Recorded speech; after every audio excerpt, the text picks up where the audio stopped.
one Simply Luscious, saying she's cleared to wrestle tonight. Signed by your doctor.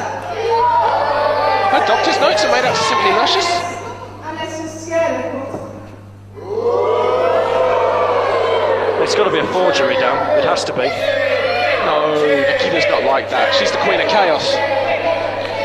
Queen of Chaos, Yeah. Queen of Schmaos. She is not the first lady of the FWA. Jane Childs is. Jane Childs took Nikita out of the FWA and then she brought Simply Luscious in. And to be honest, Simply Luscious is a more than adequate replacement. Nikita now making her way down to the ring, and we've got this match. There's a moment ago we weren't sure if it was going to happen. Look at the Valley of Luscious, the way she runs the ropes. I mean, she can't have any peripheral vision because of that swelling, that hideous sty that is coming out over her left eye, I believe, from here. And Nikita, are you sure? I think Nikita made an impression.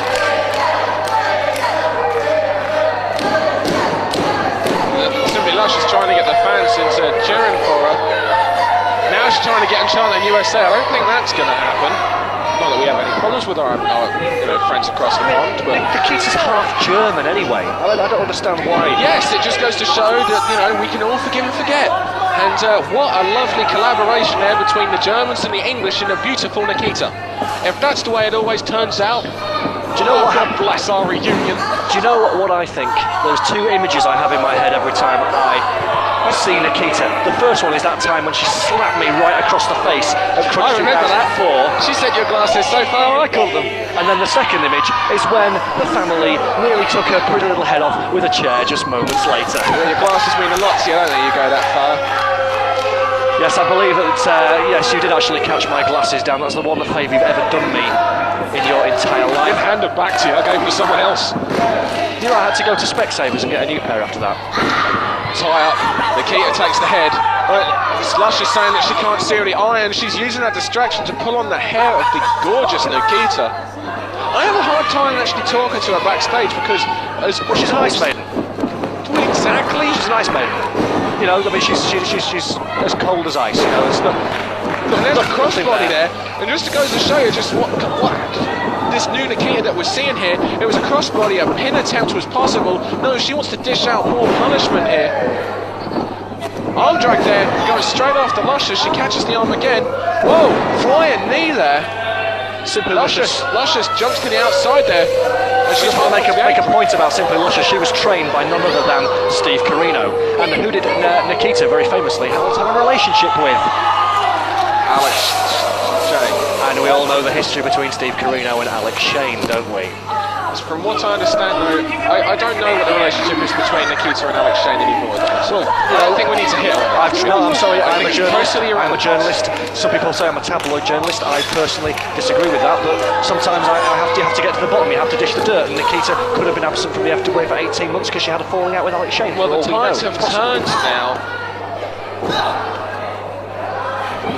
And Simply Luscious is now in control. Simply Luscious turning the lights out of Nikita almost with that double sledge. Now setting up for a suplex. Nice snap suit. Oh, she holds on. It's a Simply series. A Simply series. Yeah. And We're going to simply see the 3 count here. Oh. Simply Luscious is in great shape. You know, Simply Luscious has beaten Nikita, as you say, less than a week ago after it hot wired, and she has momentum, and that is why she has the advantage in this match. Bad eye or no bad eye, she has the confidence knowing that she can beat Nikita 1, 2, 3. And Nikita reverses. Oh my goodness! Oh, she went straight for the eye. Oh my gosh, she does have no finish, you're right. I mean, she should do that. Oh, nice. This is a new Nikita, hip toss bomb there. You know, I know she used to throw herself off balconies like there was no tomorrow, but this is a new Nikita, a more vicious Nikita that we're seeing, a queen of chaos, as she now likes to be known. Yeah, she did throw herself off balconies, okay, I remember that because I was underneath it. I was in the ring watching, and then I was watching also about 10 minutes afterwards when the family chalked up yet another win over this. Sunset flip, Nikita's turning on the ties here. 1, 2 could get a victory. Oh, rolled out, split second away there. Oh my goodness! right across the throat there. Simply Luscious lariat, and I suppose she learnt that from Steve Corino. I suppose she did. I mean, that is one of Steve Corino's signature moves. But I'll tell you what we're noticing here is that Nikita made her name in the FWA for wrestling and defeating men. And that's probably because there was never anybody in the women's division of the FWA who could match up physically Nice ball with package. Could Nikita. get a 3 count. Oh, reversed. I will continue to make my point. And that is that now there is somebody, Simply Luscious, who can get in there, the same gender as Nikita, and match her one-on-one, face-to-face, fair and square. Nikita got tied up in the ropes there. She couldn't move before Simply Luscious dropped the elbow on her. Simply Luscious is a beauty, don't you think? I'm not going to say anything else. I'm just Far better looking than Nikita. well. I think the I personally is I'm fetching. just going to side with the fans here. And although I'm not suggesting that she has testicles. I beg your pardon. That's what the are fans you said. I'm not interpreting? going to say that. I'm not saying she has to get up every morning and shave her face. No.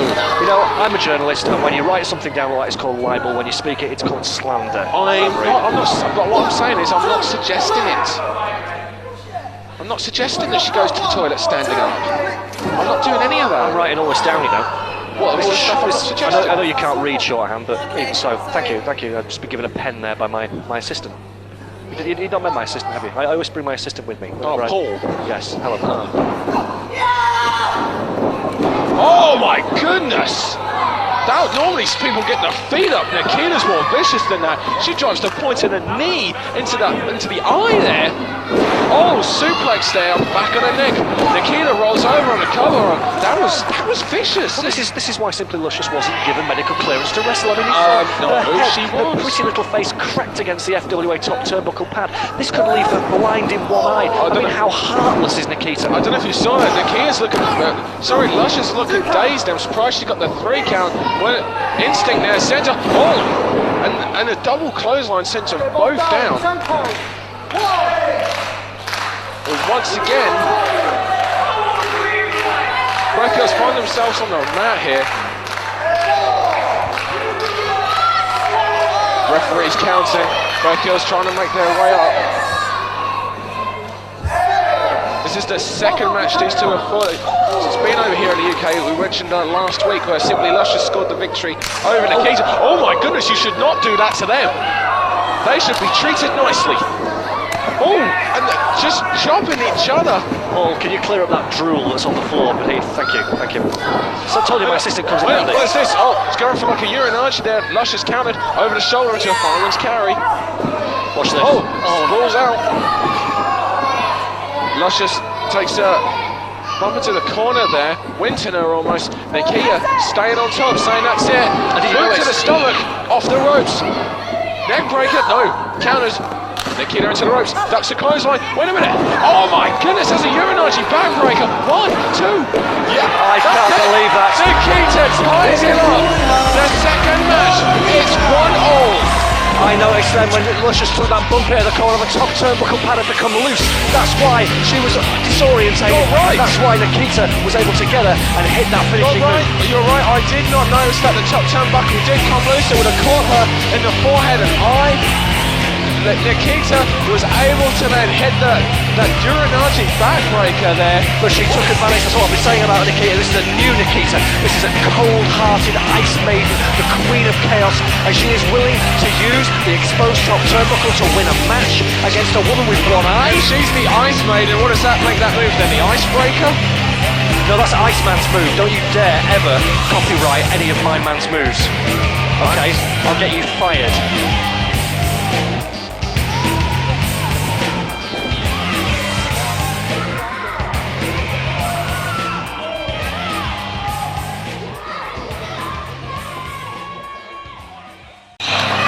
Congratulations on another big win for you here in the FWA.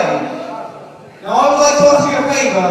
It's the last, not that kind of favour, it's the last show of the year here at Morecambe.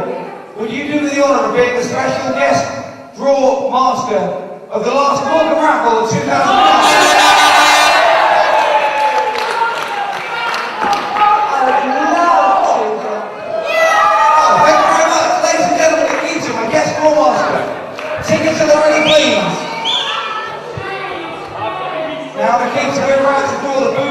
the consolation prize for third place is a Show Stealer Alex Shane t-shirt.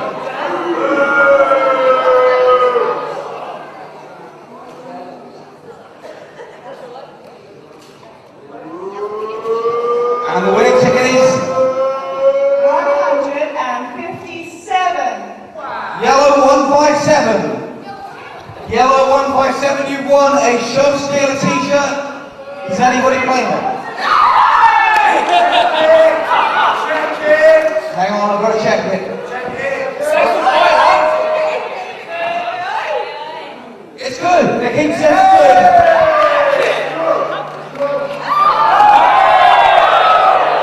Congratulations to the young man in the front row. He wins a Show Stealer Alex Shane t-shirt. Second prize now, a DVD of the last show held in the Venus Centre of Blackpool. Will you do the honours, please?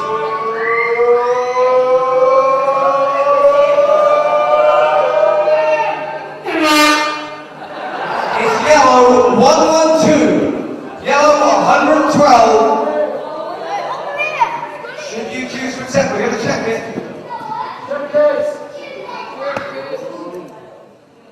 It's good! Congratulations to the young chap in the front row on that side. He wins a DVD of the last Blackpool show. And don't forget, the next Blackpool show is tomorrow. Someone will check that out.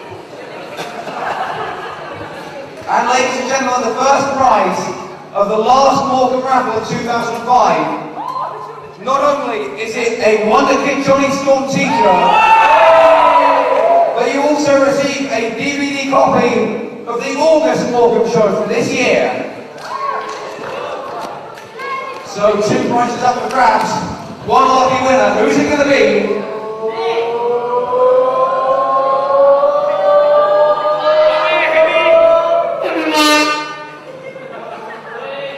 Yellow number 266.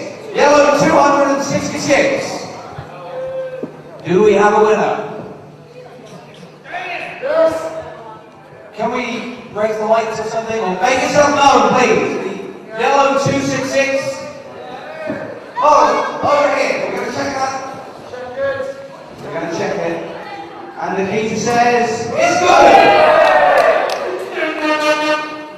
Well, there that young child earns a t-shirt.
Ladies and gentlemen, it is now time for tonight's main event.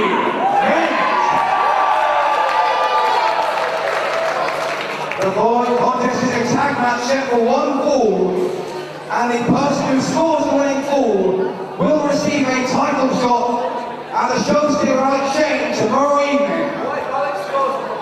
Introducing first,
Johnny Angel tonight, Dan Reed. I mean, this is a big opportunity for Johnny, because if he scores the fall in tonight's match, he gets a title shot at his nemesis, the show stealer Alex Shane, in Blackpool tomorrow night. But of course, if Alex Shane wins, neither Johnny Angel nor Joe Legend nor Johnny Storm will get a title shot again. How can you see this going down, Dan? How do you see it happening? Come on, speak, man. What's the matter with you? Alex Shane, for all intents and purposes, has 3 people against him tonight. Well, as he keeps saying, the odds are always stacked against the show stealer, and this is why he is the British heavyweight champion. And I would like to point out, what are the chances of this happening? Alex Shane coming out when scheduled, as opposed to earlier when unscheduled. And what about the chance of this happening? Alex Shane being forced to team with his mortal enemy, Johnny Angel. I mean, I think Commissioner Flash Barker has got this wrong. He's been upset about Shane and Angel running roughshod all over the Morecambe Derby. He wants to keep them under control by making them team. You should not try and control the uncontrollable, and that is the show stealer, the Johnny Angel, in my book. Right. Everything is against the show stealer here tonight. Everything is. Which makes it so dangerous. He is in a tag team with a guy he knows he can't trust. In a match where if his tag team partner gets the fall, he will have to defend the FWA title against him tomorrow night in Blackpool.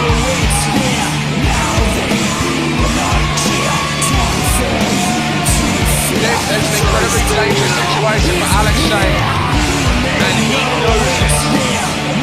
Well, Alex Shane made his feelings perfectly clear about this match and about the fact that it is a conspiracy against him when he came out here earlier in the evening. But this is going to be really interesting, because normally in a tag team match, Alex would be more than happy for Johnny Angel to get the winning fall. Tonight, that's not the case. So we could see some serious dissension here between these two men. This is going to be very, very interesting, Dan. Absolutely. Phil Flash Barker, our commissioner, doing a fantastic job for the FWA. Rubbish. No, this is a great match. Oh.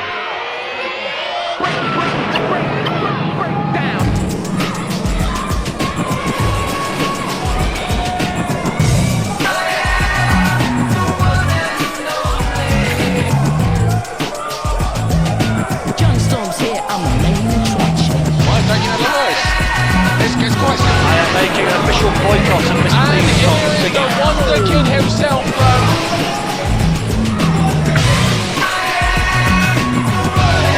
Nice hat, nice coat, nice t-shirt. He really is style in action. Nice t-shirt that, probably knowing Jack Storm, now has Jack Storm's tears all over it. And the main attraction, as he calls himself, Johnny Storm, no wonder kid, making his way now into the ring.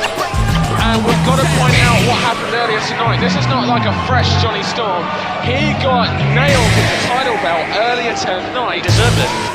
He shouldn't have come out here and poked his nose in business where it didn't belong, but in the face of Alex Shane, when he was trying to teach Jack Storm what I've been saying all along, that Jack Storm needs to stand up for himself and be his own man. Well, Johnny Storm certainly standing up for himself now, because He's in there with the two men who's facing this tag match, Johnny Angel and Alex Shane, and he's actually got into the ring and squaring up, especially with the FWA champion, and the music hits, and we know who is about to make their way to the ring right now. The man who last Sunday night in Broxbourne defeated Alex Shane in a non-FWA title match. It's Joe E. Legend. This man is huge. This man has Alex Shane's number. They are tied in the FWA. Can you believe for 1 second that garbage that Joe Legend was spewing earlier this evening when he was saying that he didn't care who wins out of him and Johnny Storm? What a load of claptrap, Dan Reed. Joe Legend wants to win this match by himself, get the winning fall so he gets the title shot, and Alex Shane, not Johnny Storm. I'm telling you, there will be tension between these two men. You mark my words. You really are a journalist, aren't you? You're a fountain of misinformation. Like Joe Legend, I'm an instigator, Dan Reed. I saw how Joe Legend instigated trouble with Hayden Manson and Leroy Kincaid at FWA Hotline. That gave him the mental edge of Alex Shane. Told it the way it was, Greg Lambert. He lied through his Canadian teeth, Dan Reed, in order to get a mental edge over Alex Shane, and that's the only reason why he pinned him in that non-title match. Joe Legend having some fun with the crowd. Now, obviously, Johnny Storm, the smallest man in this match, that's something that he's used to. It's not something new to him. This is what the term main event was made for. This is what the term main event was made for, Dan Reed. These are 4 legitimate stars of British and international wrestling, in the case of Joe Legend, the former WWE, TNA and Celebrity Wrestling standout performer. Not getting the kind of reception I dare say he wants. Joe Legend, on the other hand, the fans go crazy for. Alex, no. Joe, yes. Alex, no. Joe, yes. No. Yes. No. Yes. No. Yes. No. Yes. Yay. See? They like him. You do the okey cokey and you turn yourself around. What on earth is Joe Legend doing?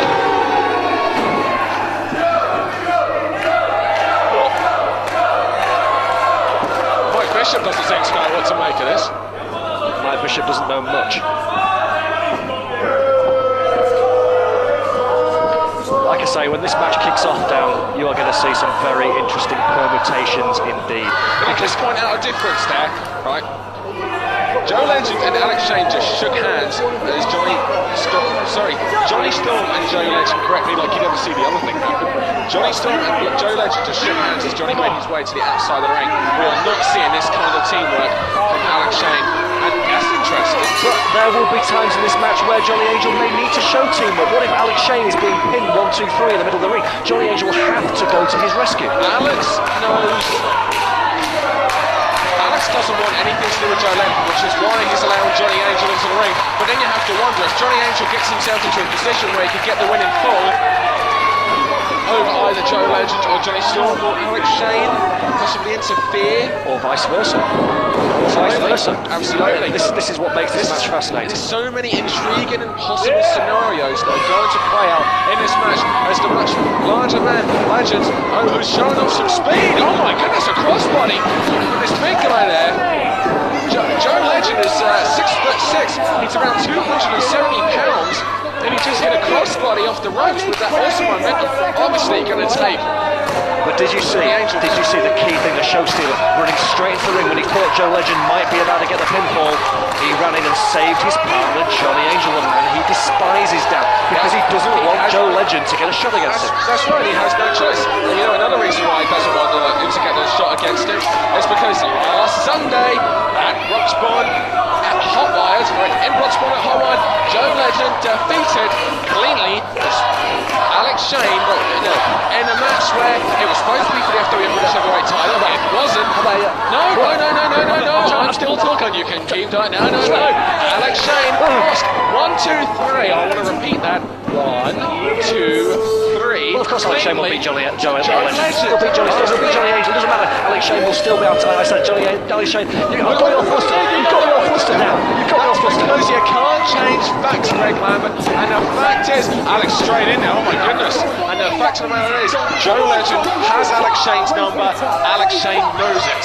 Last week, Joe Legend put his title on the line, which is a title that he holds from a promotion in Japan, against Alex Shane, but Alex was unable to add that belt to the amount that he is collecting. His mantelpiece must be very colourful, very sparkly, I dare say. He's got more belts than the Karate Kid, is Alex Shane. But let me tell you something about this match. Don't you think that this isn't really a tag team match, though? This is more of a four-way, a fatal four-way, because every man really is out for themselves this evening. Absolutely, absolutely. We were saying about would Alex Shane and Johnny Angel interrupt one another when they're going to the pinfall? Well, we saw handshake from Joe Legend to Johnny Storm earlier. Would they then try and do the same thing? Angel off the ropes, leg drop after that, snap there. Johnny Angel is a canny ring veteran. Absolutely. Of the British World of Sport era, a survivor from the late 80s and early 90s. Absolutely. And he will use all that savvy this evening to Well, take I'm his actually going job. to point out something. Johnny Storm is no stranger to this. Johnny Storm trained by the legendary and great Dino Scarlo. So if anybody knows anything about dealing with these guys, it is Johnny Storm. But Johnny Angel is a second-generation wrestler. His father was the Pitman's Hercules, Crazy Dave Adams. And that man, you know, he used to take Johnny Angel to the well as a kid, and he used to put his head down that well, and he used to soak his head, and he'd bring it back up when he was not able to gasp for air anymore, and then he'd take him down the wrestling ring, and he'd beat the you-know-what out of him, and he made him into the hard man that he is today. Did that make sense? Yeah, what it made sense to me is that the NSPCC wasn't around back then. And Johnny Storm there was showing his great wrestling ability there. He reversed the position he was in. He took a wrist lock, tag team wrestling with the much larger Legend coming from the second rope. He takes a wrist lock and he's now just paintbrushing him. And Angel's trying to get the tag, but Shane didn't seem too keen to get in the ring there. Angel's pulling the hair back into the corner. He's got to break the wrist lock now. There's a knee, not getting the clean break that is expected of wrestlers when they're in a corner. Obviously, Johnny Angel feels that he's an exemption of that rule. Johnny Angel can do what he wants as far as I'm concerned. I mean, Alex Shane, you're talking about him not getting in the ring. There you go. I was about to say, I said at some point he's going to have to get in the ring because someone is going to be going into that 3 count that he doesn't want them to get. And that's what happened there. The thing is, there was pure. This goes to show to me the mindset of the show to Alex Shane. A man like Legend is not going to be defeated on a snap suplex this early on in the match, but the paranoia is running right through the show stealer's mind. He just interrupted the pinfall of his own. Whoa! A drop kick. I still can't get over the things we're seeing from a guy this size. The drop kick from Joe Legend sends Angel into Alex Shane. There's a vicious clothesline. Angel takes a horrible sprawl to the outside, and now the show stealer and Johnny Angel on the outside. He tags in. Wonder Kids are gonna fly. Corkscrew body crusher takes them both out. Oh, and you can see Joe Legend cheerleading Johnny Storm, but when Johnny Storm hits that Wonder Wheel, if he hits it on Alex Shane or Johnny Angel, will we see that same teamwork? Will Joe Legend run in and make the save as we've seen Alex Shane do with Johnny Angel? I possibly say this, but the move that Johnny Storm just did was a high-risk move.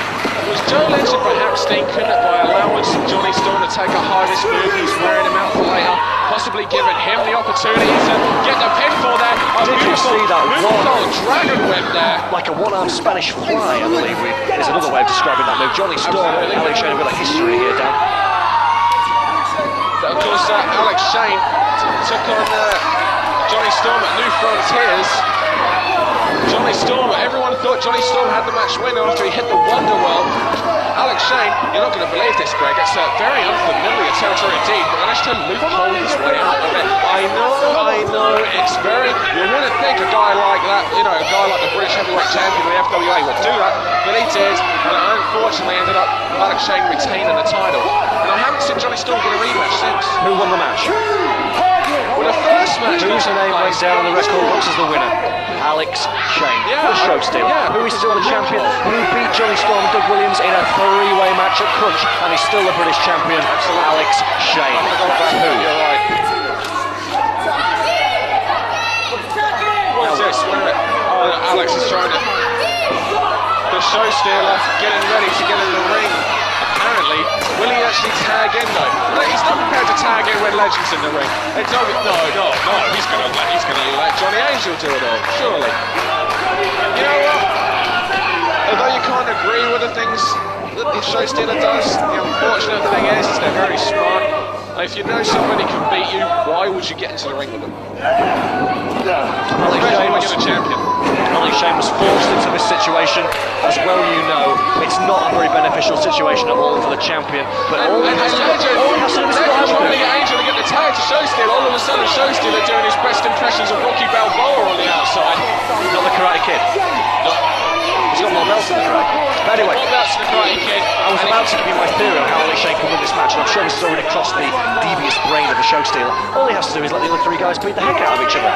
They all want the same thing, they all want to win the match, they all want to pin each other. Let all three beat each other to a pulp, and then Alex Shane can roll in there, cover one of them, win the match, and then none of them will ever get a title shot ever again. He doesn't have to defend his belt at Blackpool at all, and he can have the night off to go on the pleasure beach as he so richly deserves. You so enjoyed saying that you actually splattered it in my face. You really like the thought of Alex Shane winning this match, don't you? You bottle that saliva, it'll be worth something in a few years. What is your interest in Alex Shane winning this match? I've always been interested, considering the way you came into He's a great champion. Alex Shane, listen, me and Alex Shane did always used to see eye to eye, and not just because he's 6 inches taller than me, but also because we had a hellacious war when I was manager of the family and he was with Ulf Herman. But then one night, Alex Shane saw the light, he saved me from a chair shot from Ulf Herman. And that's why I now see the man for the great champion that he really is. And Johnny Angel is really getting annoyed now.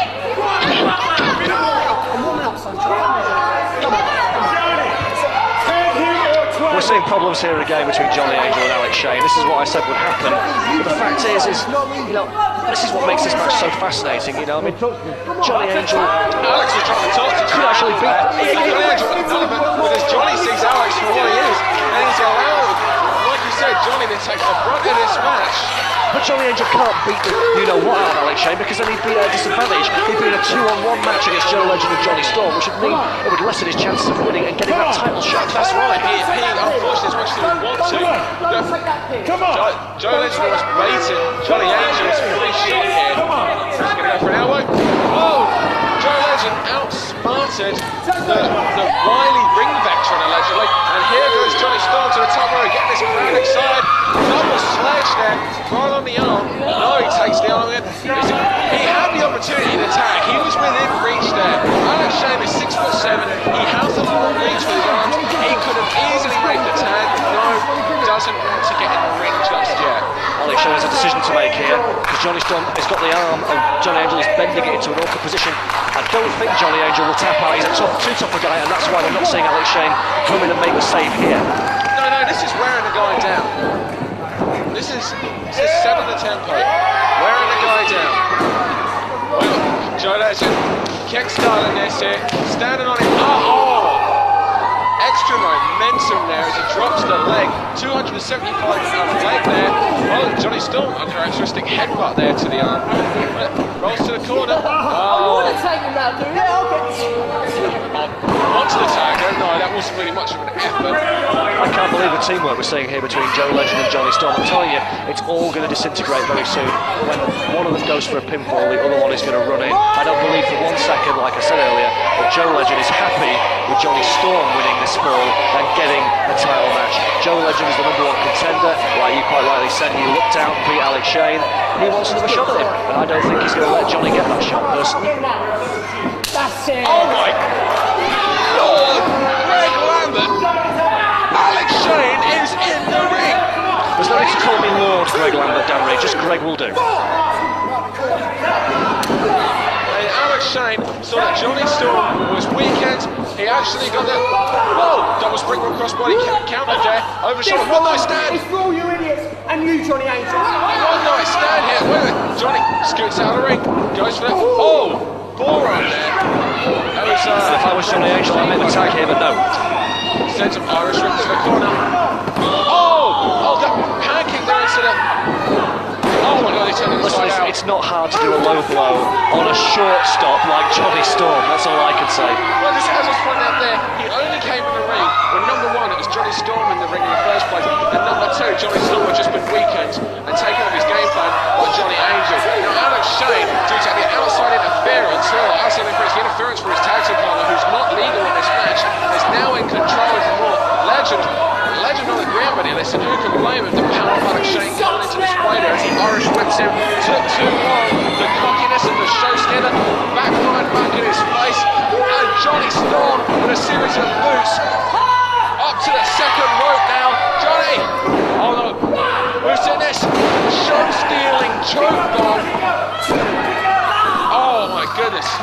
Gets a 2 count there. No wonder Kid showing why he is a former FWA All England champion and why he appears as one of the main offenders in the FWA. He's never won. Just like Johnny Angel, just like Joe Legend, he's never won the FWA British Heavyweight Champion. He's never won the most important belt in British wrestling like Alex Shane does, and he never will.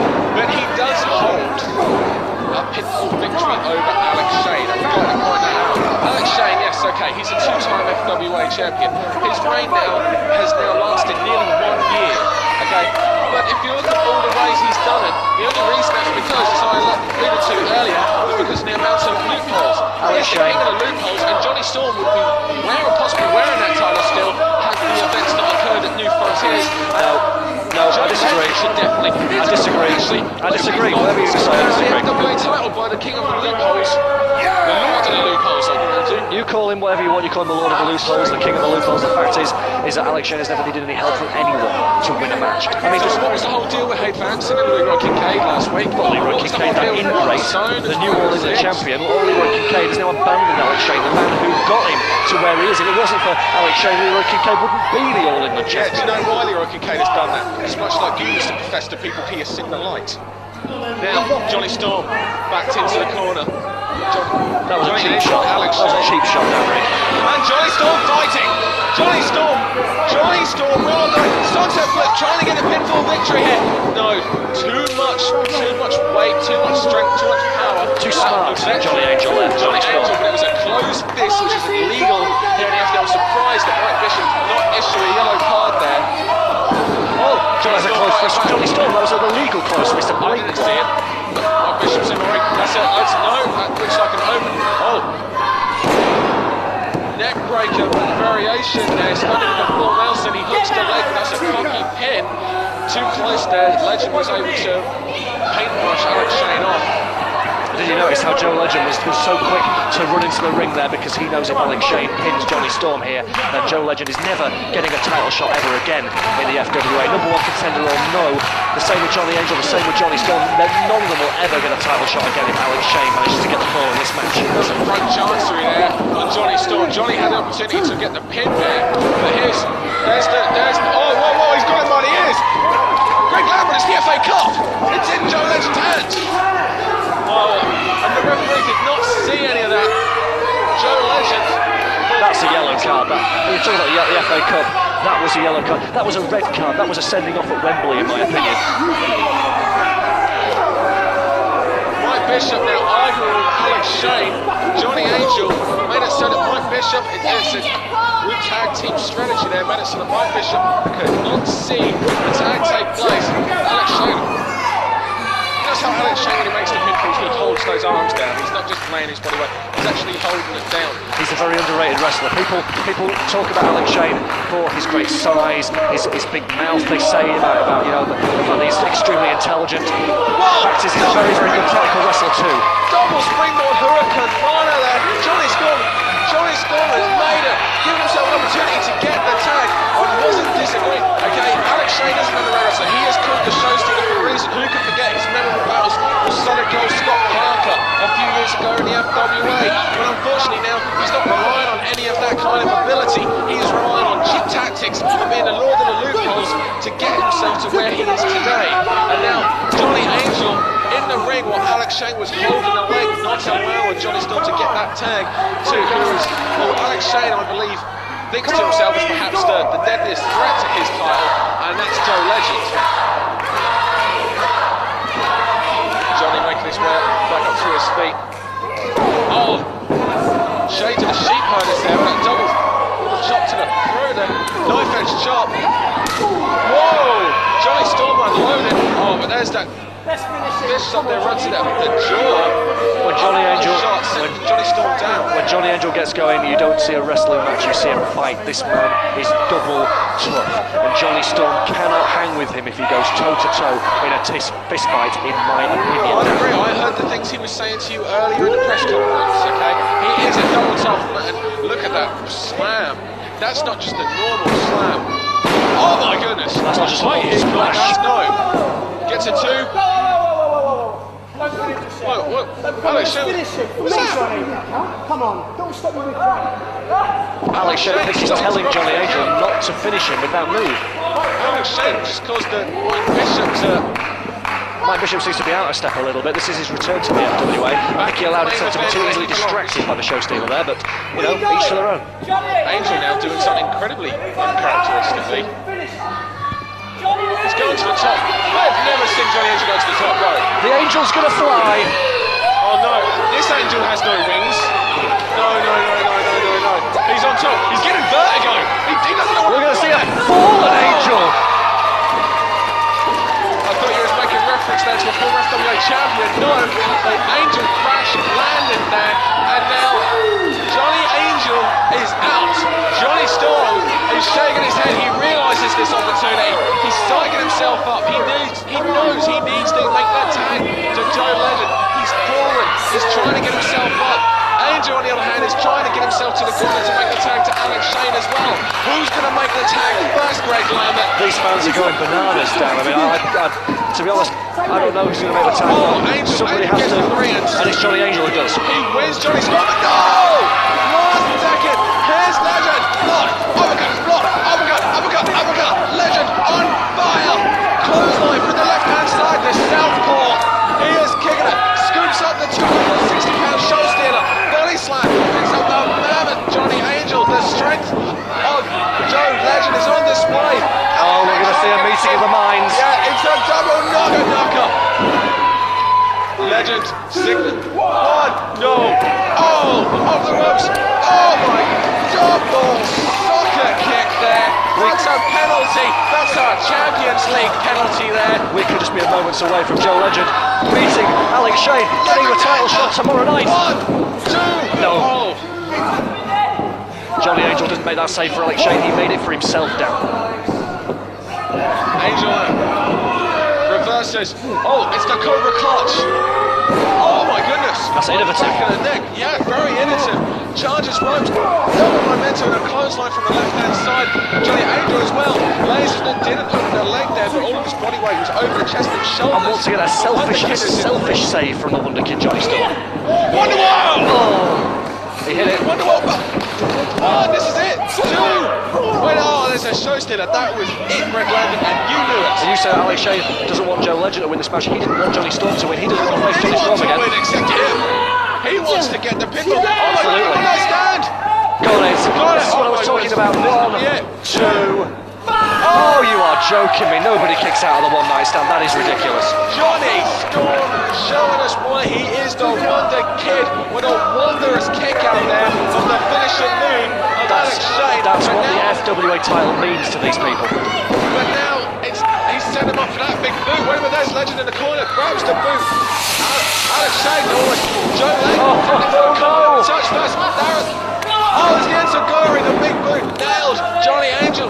Johnny Angel is out. The Enziguri takes Alex Shane out. And that means to make the cover here, he may get the victory. It's up for grabs now, definitely. From Joey Legend, everyone has taken a brutal beating here in the Morecambe Dome. And what a tag match we are seeing, and everything is to play for skill, Greg Lambert. Johnny versus Johnny, and I think Storm's going to get it. Wonder kick, 2, 3, wait, 3. Greg, that was 3, wasn't it? 2 and 15/16, I believe. Johnny Angel kicks out. The wonder kick there. I can't believe he kicked out loud after taking a big boot from Alex Shane as well. He is signaling now.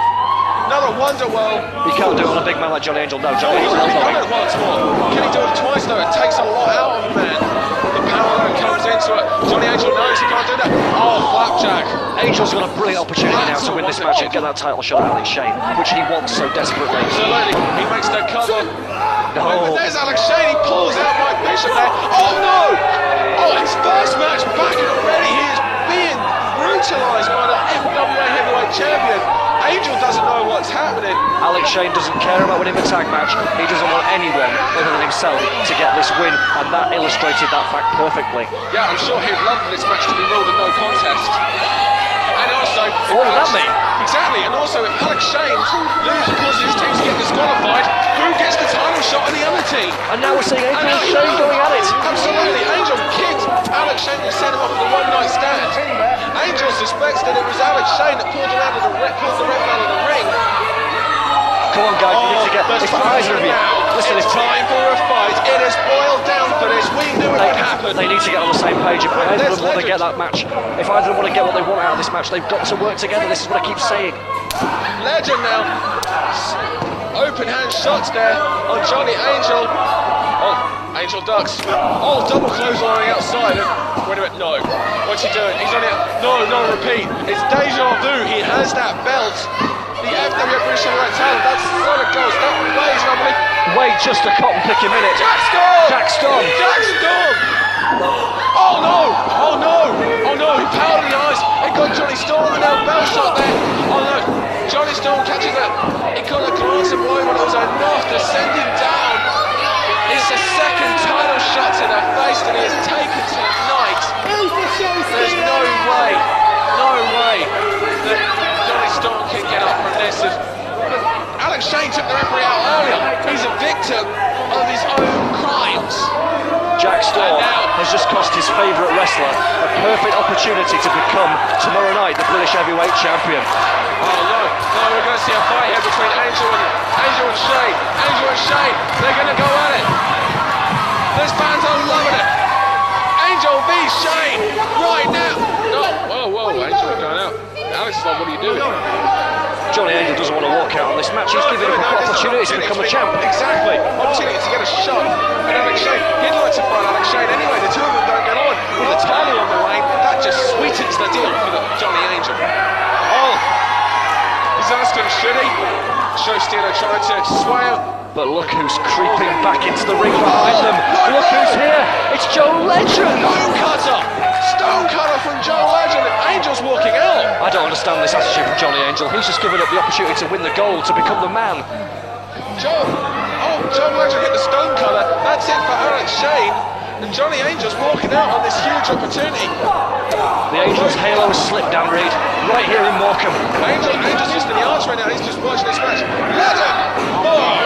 Show stealer! Misses the lariat! And we're down to two. Oh! Either Joe Legend is getting the shot at Blackpool and the title, or Alex Shane is never going to make sure that Joe Legend or any of them get a shot again. What's going to happen? Legend elbow there! And now I can't believe he is actually walking away from this. Johnny Angel walking away from this huge opportunity. And where's Johnny Storm? Johnny Storm. What strength from the show stealer this late in the match. Johnny Storm must have serious eye damage after Jack Storm, by the looks of things, accidentally threw powder in his eyes. Clothesline. Show stealer puts the ropes. Oh, second clothesline. There's another lariat coming up there. No, he blocks it. It's the Legend. And where in God's name is the referee? Oh, here's Lance Lenihan. 2, 3. Legend wins tomorrow night in Blackpool. Alex Shane is Joey Legend. Alex Shane. We're getting the third and final opening match in this feud, where I predict, Greg Lavin, we will crown a new FWA British Heavyweight Champion. Like a bad penny, Lance Lenihan turns up, makes the 3 count, and I can't believe it, Dan. Joe Legend has pinned Alex Shane again, but I tell you what I want to know. 2 weeks on the chops. I want to know something. Not only do I want to know who's going to be the British Heavyweight Champion at Blackpool, is it going to be Alex Shane or Joe Legend, but what's going to happen with Johnny Angel and Alex Shane after Johnny Angel walked out on him? And what's going to happen? What's going to happen with Jack Storm and Johnny Storm?